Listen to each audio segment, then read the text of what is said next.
നമസ്കാരം. Miracle tarot ഹീലിംഗിൻ്റെ മറ്റൊരു വീഡിയോയിലേക്ക് എല്ലാവർക്കും സ്വാഗതം.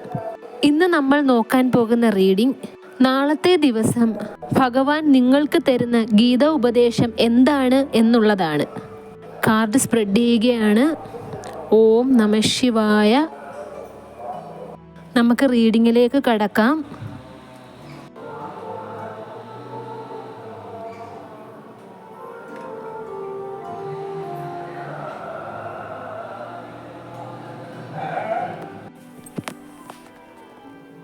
ജീവിതത്തിൽ ഒരുപാട് സഹിക്കുകയും ക്ഷമിക്കുകയും ചെയ്ത് ജീവിതം നശിച്ചു പോയവർക്ക് വേണ്ടിയിട്ടുള്ള റീഡിംഗ് ആണ് ഇന്നത്തേത്. അവർക്ക് വേണ്ടി ഭഗവാൻ ശ്രീകൃഷ്ണൻ തരുന്ന ഗീതോപദേശം എന്താണ് എന്ന് നമുക്ക് നോക്കാം. ജീവിതത്തിൽ ഒരുപാട് സഹിക്കുകയും ക്ഷമിക്കുകയും ചെയ്തിട്ട് നിങ്ങൾക്ക് ജീവിതത്തിൽ ഒന്നും തന്നെ നേടാൻ സാധിച്ചിട്ടില്ല. ഇത്രയും ക്ഷമിക്കുകയും സഹിക്കുകയും ചെയ്തിട്ട് നിങ്ങളെ എന്തുകൊണ്ട് ഈ ഒരു ദയനീയ അവസ്ഥയിലേക്ക് നയിച്ചു എന്ന് നിങ്ങൾ ചിന്തിക്കുന്നുണ്ടോ? സഹനത്തിനും പ്രതികരണത്തിനും ഇടയിൽ ഒരു സീമ കണ്ടെത്തണം എന്നാണ് ഭഗവാൻ ശ്രീകൃഷ്ണൻ നിങ്ങളോട് പറയുന്നത്. നമ്മളുടെ സഹനം എവിടെയായിരിക്കണം, നമ്മളുടെ പ്രതികരണം എവിടെയായിരിക്കണം എന്നുള്ളത് നമ്മൾ വളരെയേറെ ചിന്തിച്ചുറപ്പിക്കേണ്ടതാണ്.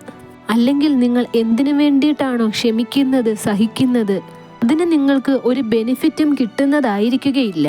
നിങ്ങൾ എത്രത്തോളം ക്ഷമിക്കുന്നുവോ സഹിക്കുന്നുവോ നിങ്ങളുടെ ചുറ്റിനുമുള്ളവർ നിങ്ങളെ മുതലെടുക്കുക തന്നെ ചെയ്യും.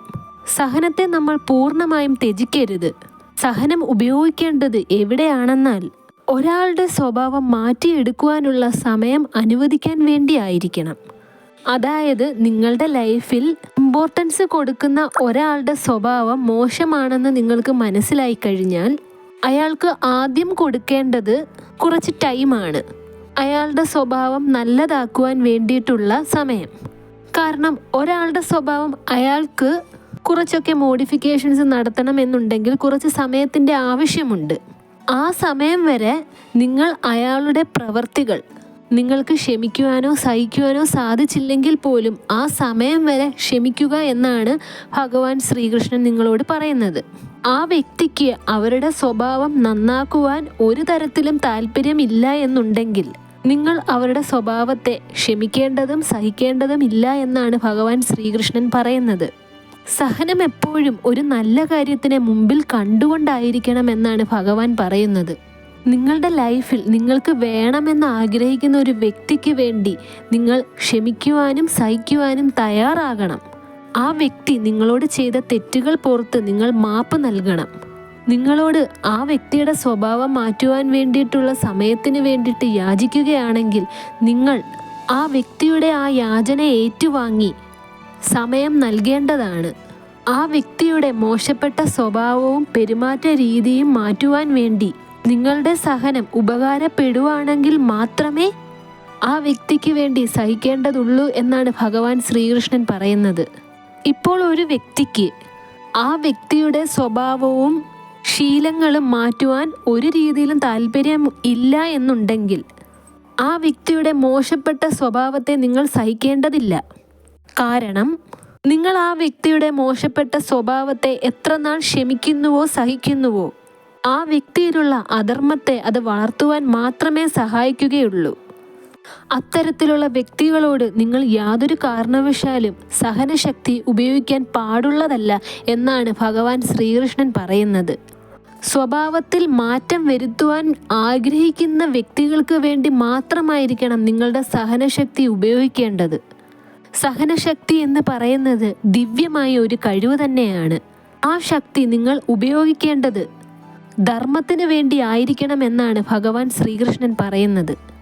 നിങ്ങളുടെ സഹനശക്തി ഒരിക്കലും അധർമ്മികൾക്ക് വളം വെച്ച് കൊടുക്കുവാൻ വേണ്ടി ആയിരിക്കരുത് എന്നാണ് ഭഗവാൻ ശ്രീകൃഷ്ണൻ പറയുന്നത്.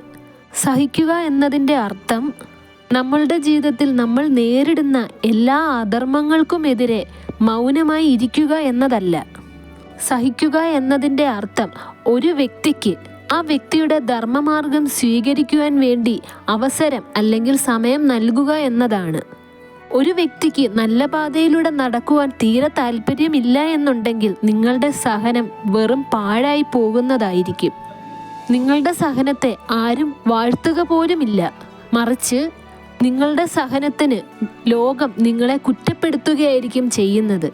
അതുകൊണ്ട് തന്നെ നിങ്ങൾ എവിടെ ക്ഷമിക്കണം, എവിടെ സഹിക്കണം, എവിടെ പ്രതികരിക്കണം എന്നതിനെക്കുറിച്ച് നിങ്ങൾക്ക് വ്യക്തമായ ധാരണയും ചിന്തയും ഉണ്ടായിരിക്കേണ്ടത് വളരെയധികം അത്യാവശ്യമാണ് എന്നാണ് ഭഗവാൻ ശ്രീകൃഷ്ണൻ പറയുന്നത്.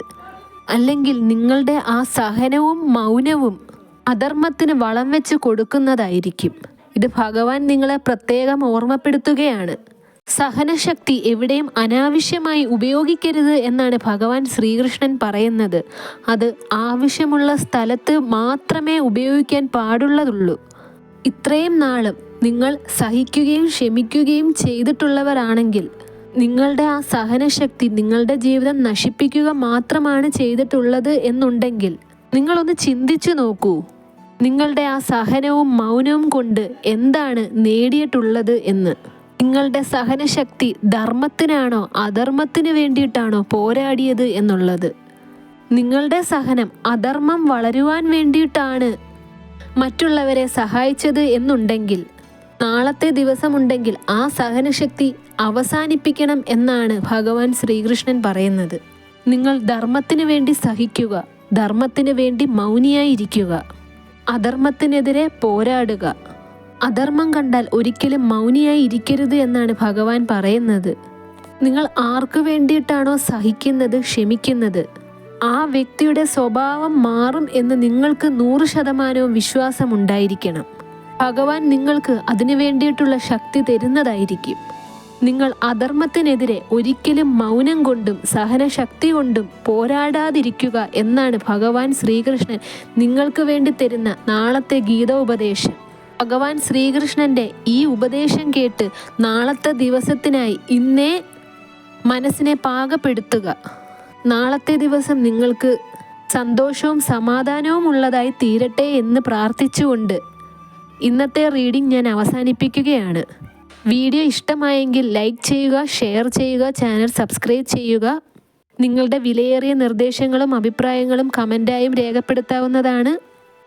ആർക്കെങ്കിലും എൻ്റെ പേഴ്സണൽ റീഡിങ്ങിൻ്റെ ആവശ്യമുണ്ടെങ്കിൽ സ്ക്രീനിൽ കാണുന്ന വാട്സപ്പ് നമ്പറിൽ എനിക്ക് മെസ്സേജ് അയക്കാവുന്നതാണ്. നിങ്ങളുടെ പ്രശ്നങ്ങളെല്ലാം കൃത്യമായി കണ്ടുപിടിച്ചതിന് ശേഷം അതിന് കൃത്യമായ പരിഹാരങ്ങളും നിർദ്ദേശിക്കുന്നതാണ്. നാളത്തെ വീഡിയോയിൽ കാണുന്നത് വരെ take care, bye and thank U.